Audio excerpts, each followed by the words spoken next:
दोस्तों आज की वीडियो में हम ऐसे देश की बात करने जा रहे हैं जो कभी गरीबी से और भुखमरी से जूझ रहा था। आज वह देश हरा भरा लौट आया है अपने पुराने अंदाज में। एक ऐसा देश जो जंग के मैदान से खेतों की हरियाली तक का सफ़र बयां करता है। यह कहानी हथियार छोड़कर हल थामने की, बंदूक से फावड़ा उठाने की और हिंसा को शांति में बदलने की शुरुआत की। बुर्किना फासो अफ्रीका का पश्चिमी क्षेत्र है जो ज़मीन से घिरा हुआ है। यहाँ की मिट्टी सोने, चांदी, अमोनियम से भरी हुई है, लेकिन फिर भी यह देश कई सालों से गरीबी और भूखमरी से जूझ रहा था। यहाँ पर पश्चिमी एरिया के लोगों का कब्जा था और आतंकवाद ने इस ज़मीन को 40% तक अपने कब्जे में ले लिया था। हर दिन खून खराबा, हर दिन डर, गांव के गांव जला दिए जाते थे, लोग मारे जाते थे और जिस बच्चों के हाथ में कलम और किताब होनी चाहिए उनको हथियार पकड़ा दिया जाता था। क्योंकि पहले वहां की सरकार की पकड़ बहुत कमज़ोर थी, वह कुछ नहीं कर पाते थे। लोगों ने तब उम्मीद छोड़ दी थी और अपनी ज़िंदगी एक गुलाम की तरह गुजार रहे थे। लेकिन ऐसा हमेशा नहीं हुआ दोस्तों। 2022 में इब्राहिम ट्रोरे ने तख्ता पलटकर राष्ट्रपति बने और वो पहले सैन्य अधिकारी हुआ करते थे। तख्ता पलट के बाद जब उन्होंने राष्ट्रपति बने तो सबसे पहले अपने देश के लोगों के लिए काम करना स्टार्ट कर दिया। अभी इनकी उम्र देखी जाए तो 1988 में इनका जन्म हुआ, तो उस हिसाब से 37 साल के हैं, जो कि बहुत कम उम्र में राष्ट्रपति बने और अपने देश के लिए काम कर रहे हैं। किसानों के लिए काफ़ी सारे काम किए उन्होंने। किसानों के लिए ट्रैक्टर, बीज और जो बड़े बड़े लोगों के हाथ में ज़मीनें चली गई थी, गरीबों की जो कब्जा कर लिए थे, उसको छुड़वाकर उन्होंने काफ़ी सारे किसानों को ज़मीन दिया ताकि वो अनाज बो सके और अपना पेट भर सके। अभी इस हद तक वहाँ पे किसानी हो रही है कि अगर एक साल की जो भी लागत होती है उससे ज़्यादा अनाज उगेगा, जो कि वहाँ के लोग वो अपना पेट भी भर सकेंगे और दूसरे देश को सप्लाई भी कर सकेंगे। उसके बाद मैं बता दूँ, वहाँ पे स्कूल के हालात बहुत ही ख़राब हुआ करती थी और हॉस्पिटल की हालात बहुत ख़राब हुआ करती थी, जिसको सुधारने के लिए इब्राहिम ट्रोरे ने काफ़ी सारा बड़ा कदम उठाया। जो गांव से दूर दूर स्कूल थे उसको 2-3 गांव के बीच में एक स्कूल बनवा रहे हैं और हॉस्पिटल बनवा रहे हैं। और पहले वहाँ पे हर घर में लाइट नहीं हुआ करती थी दोस्तों, कुछ घर में लाइट हुआ करती थी, जैसे कि जो बुर्किना फासो के अमीर थे उनके घर पे लाइट हुआ करती थी और जो गरीब थे उनके घर में लाइट नहीं हुआ करती थी। यह सब देखते हुए इब्राहिम ट्रोरे ने $800 बिलियन का खर्च करके लाइट प्लांट लगा रहे हैं और गांव-गांव तक हर घर के ऊपर सोलार पैनल लगवा रहे हैं ताकि हर घर में रोशनी हो सके और बच्चे पढ़ाई कर सके और अपनी अच्छी ज़िंदगी गुजार सके। काफ़ी सारे स्कूल बनवा दिए हैं, अस्पताल बनवा दिए हैं। अस्पताल में भी लाइट ना होने के कारण पहले वहाँ पे इलाज होना मुश्किल हो जाता था, लेकिन अभी वहाँ पे 24 घंटा लाइट आ रही है। काफ़ी सारा कुछ काम कर दिए हैं इब्राहिम ट्रोरे। इब्राहिम ट्रोरे का मानना है कि हिंसा का जवाब हिंसा से नहीं हो सकता, बंदूक से बंदूक का मुकाबला करने में सिर्फ खून बहेगा। उन्होंने इस समस्या को जड़ से ख़त्म करने के बारे में सोचा। जो लोग हथियार उठाए हैं उनके बारे में सोचा कि उन्हें भी सही रास्ता दिखाया जाए और यहीं से शुरू हुआ उनका प्लान ग्रीन रिडिग्रेशन। यह ऐसा प्लान था कि सिर्फ बुर्किना फासो का नहीं बल्कि पूरे अफ्रीका में एक मिसाइल काम की। यह प्लान का मकसद यही था कि जो हज़ारों लड़कों ने आतंकवाद के साथ मिलकर हथियार उठाए हैं, जो उस ग्रुप का हिस्सा हुआ करते थे, उनको यह सब छुड़वा कर कुछ काम में लगाए जा सके। कुछ हद तक यह प्लान सक्सेस हुआ और कुछ लड़कों ने इस बात को माने और वह आज खेती करने की ट्रेनिंग लेके खेती कर रहे हैं। इब्राहिम ट्रोरे ने कहा, असली शांति जंग के मैदान में नहीं बल्कि मिट्टी में बोई जाती है। यही वो नारा है जिससे हज़ारों लोगों के दिलों पर असर किया और लोगों ने हथियार छोड़ना शुरू कर दिया था। यह सब इतना आसान भी नहीं था, लेकिन इब्राहिम ने कर दिखाया। जो लड़के सालों से गलत कदम उठाए चले आ रहे थे वह आज अपने देश के लिए काम कर रहे हैं। वहाँ के किसानों से कदम मिला के चल रहे हैं और सही रास्ते पे कुछ हद तक कुछ लड़के आ गए हैं और धीरे धीरे इसकी शुरुआत हो चुकी है। एक हद तक इब्राहिम ट्रोरे बहुत अच्छा कुछ काम कर रहे हैं, जो कि बुर्किना फासो को एक अलग ही तरह के काम करने से बढ़ावा दे रहे हैं और लोगों को तरक्की करने का रास्ता दिखाया जा रहा है। इब्राहिम ट्रोरे राष्ट्रपति बनते ही वहाँ की आर्थिक तंगी और भुखमरी को देखते हुए उनको उम्मीद दी, क्योंकि अफ्रीका तो आज़ाद था लेकिन खाली नाम का। वहाँ के बड़े बड़े कोयला खान और जहाँ से सोना चांदी हीरा निकलता है वहाँ पर फ्रांस की आर्मी का कब्जा हुआ करता था। सबसे पहले फ्रांस के आर्मी को वहां से निकाल फेंका यह शख्स और रशिया के राष्ट्रपति पुतिन का कहना है कि वो आने वाले कुछ ही समय में दुनिया के सबसे बड़े मुस्लिम नेता बनेंगे। इतना ही नहीं, सोशल मीडिया पर लोग इनको सलाउद्दीन अयूबी की तरह देख रहे हैं। इब्राहिम ट्रोरे सत्ता पे आते ही लोगों की सपोर्ट किया और इनको इतना काफ़ी लोग पसंद कर रहे हैं। आपकी जानकारी के लिए बता दूं कि बुर्किना फासो अफ्रीका का पश्चिमी एक छोटा सा देश है।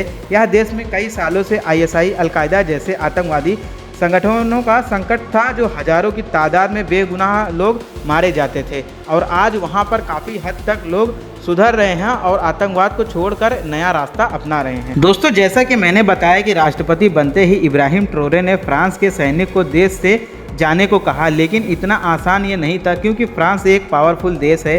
लेकिन इब्राहिम ट्रोरे ने फ्रांस के राष्ट्रपति से कहा कि अगर तुम्हारी फौज यह देश छोड़कर नहीं जाती तो जंग के लिए तैयार हो जाओ। कहते हैं कि फ्रांस के राष्ट्रपति बुर्किना फासो में नहीं उलझना चाहते थे, वह इब्राहिम की आर्मी से नहीं टकराना चाहते थे, इसलिए वो आसानी से अपनी फ़ौज को बुर्किना फासो से निकाल फेंके। तो दोस्तों, एक चीज़ और मुझे कमेंट करके आप बता दें कि अगर आपको लगे कि बुर्किना फासो की आर्मी कितनी पावरफुल है, उसके रिलेटेड अगर मैं वीडियो बनाऊं तो आप कमेंट कर दो, तो मैं उसके रिलेटेड वीडियो ज़रूर बनाने की कोशिश करूंगा। यह भी जानते चलो दोस्तों, लेकिन इब्राहिम जानते थे कि अमेरिका और ब्रिटेन जैसे देशों से निपटना है तो उन्हें रूस के करीब जाना होगा। उसके बाद उन्होंने राष्ट्रपति पुतिन से दोस्ती का हाथ बढ़ाया और राष्ट्रपति पुतिन और इब्राहिम ट्रोरे एक अच्छे दोस्त हैं।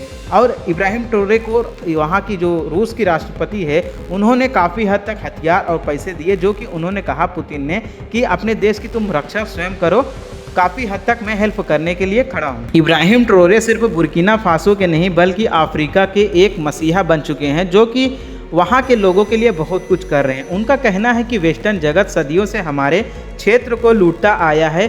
हमारे सोने, हमारे यूरेनियम और अन्य संसाधनों की लूट एक लंबे समय से किया जा रहा है। उनका कहना है कि यह सारे संसाधन और जखीरा वहाँ के अफ्रीकी लोगों का है। इसके लिए वहाँ की खानों पे उन्होंने कब्जा लिया और अभी जो सोना चांदी निकलता है अफ्रीका के सरकार के कब्जे में है।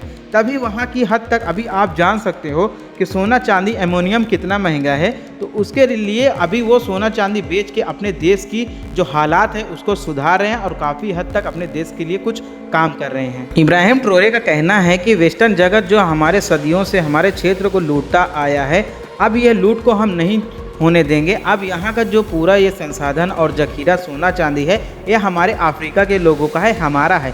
यह देश को हम आत्मनिर्भर बनाना चाहते हैं। हमारे देश में काफ़ी कुछ निकलता है, तो हम अपने देश का जो सोना चांदी, एमोनियम अगर निकाल के हम अपने देश के लिए काम करेंगे तो हमारे को किसी देश की ज़रूरत नहीं पड़ेगी। दोस्तों, यह भी जानते चले कि ऐसा क्या वजह थी कि सऊदी के जो किंग हैं उनका ऑफ़र इब्राहिम ट्रोरे ने ठुकरा दिया था। तो उनका ऑफ़र ये था कि सऊदी के जो किंग थे उन्होंने कहा कि मैं बुर्किना फासो में 200 मस्जिद तामीर करना चाहता हूं, अगर आपकी इजाज़त हो तो मैं 200 मस्जिद बुर्किना फासो में बनाना चाहता हूं।